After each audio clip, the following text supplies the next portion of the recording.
Unaweza ukaona katika kanisa pana washirika kama hivi tulivyokaa, lakini katika washirika hawa humu ndani kuna watu ni malango.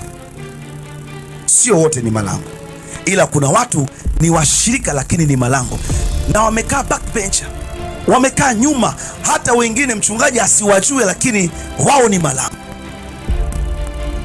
Mchungaji unaweza simjue, lakini Mungu anamjua. Hatoi hata sadaka hizo ambazo tunaziona kwa macho, lakini Mungu anajua, ili mimi nishuke hili kanisa, ninashuka kwa ajili ya huyu mtu. Hata unabii utoke kupitia huyo mtu.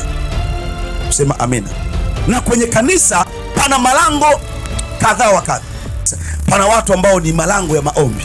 Kuna mtu akikamata maiki akianza kuomba, yani akianza kuomba tu, utashangaa kuna watu kule Mungu anashuka mzima mzima na utukufu wake. Hata kama kuna mtu alikuwa na mawazo ya kuondoka kwenye ibada, anabaki kuomba. Ndio utakuta hapa kwa mtu aweza kaimbisha kuabudu hapa, tukaingia kwenye kuomba. Usijisikie vibaya. Pengine wewe sio lango la maombi, wewe ni lango la sifa.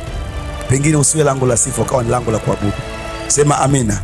Pengine ukawa ni lango la faraja, na watu watapata kukutana Mungu kwa ile faraja unawapatia. Ni lazima tutambue nguvu ya malango katika utendaji kiroho. Sema amina kwa jina la Yesu.